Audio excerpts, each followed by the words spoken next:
हाय नमस्कार श्री स्वामी समर्थ सगळ्यांना पियू सिद्धी सिस्टर या चॅनलमध्ये मी तुम्हा सर्वांचं खूप खूप स्वागत करते। तर आजचा आई वटपौर्णिमा तुम्हा सर्वांना खूप शुभेच्छा। तर ही मी वटपौर्णिमेला साडी घातलेली आहे। तर ही साडी आहे माझ्या गंधाची टिळ्याची साडी आहे। 10 वर्ष झालं ही फक्त दुसऱ्यांदाच घालीत आहे मी साडी। नेटची त्यावेळेस खूप अशी फॅशन होती नेटच्या साडींची, त्यावरती मला बांगड्या घेतलेल्या, अजूनसुद्धा बांगड्या आहे माझ्याकडे कोणतीही वस्तू चांगली टिकते मी ती जपून सुद्धा ठेवीत असते। त्यानंतर मी सिद्धी चाललेली आहे आता, कारण आत्या पुढे गेलेल्या होत्या, तिथं अगोदरच वडाची पूजा करायला बऱ्याच अशा बायका आलेल्या होत्या शेजारच्याच। तर मी वडाला ती पाणी फेरा मारून घेतला, त्यानंतर आता दोरा, त्यानंतर मग पूजा। तर चला मग व्हिडिओ शेवटपर्यंत नक्की बघा। इथं आमची पिहू काढीत आहे व्हिडिओ आमचा, तिला एकदम कंटाळा आहे व्हिडिओ काढायचा, पळच व्हिडिओ काढायला बसलेली आहे ती।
तर वडाची पूजा वगैरे करून झाली, आता सुरू झालं आमचं फोटोशूट। इथं ओटी भरायचं काम, हळदी कुंकू लावायचं, तिथं सर्वांनी अशा ओट्या भरल्या आंब्यानी वगैरे।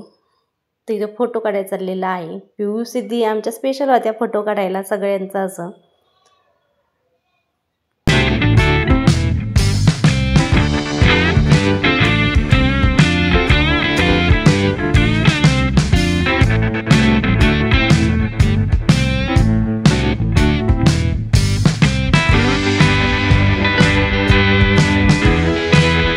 तर आता वडाची पूजा वगैरे झाली होती। मी आज सिद्धी पिऊ आम्ही घरी आलेलो होतो, कारण की मला बाहेर जायचं होतं, भावाचं लग्न होतं, त्यामुळे हळदी संगीत कार्यक्रम होतं, मेहंदी वगैरे, त्या कार्यक्रमाला जायचं होतं 2-3 दिवस आधी। त्यामुळे आजचा घाना बांगड्या वगैरे होतं, आजपासून कार्यक्रम होतं, त्यामुळे बॅग वगैरे भरून ठेवली, हा पडलेला पसरा आवरून घ्यायचा होता। त्यानंतर मला भाऊ न्यायला आलेला होता, आता आम्ही चाललेलो आहो माहेरी। तिथून पुढे तुम्हाला व्हिडिओ आता घाना बांगड्या, संगीत, हळद, मेहंदी, साखरपुडा, लग्न, वरात वगैरे याचे व्हिडिओ बघायला भेटेल। तर आता मला चप्पल घ्यायची, म्हणजे पिऊला चप्पल घ्यायची, तर आता चप्पल खरेदी करतो। तर चला व्हिडिओ शेवटपर्यंत नक्की बघितला असेल तुम्ही।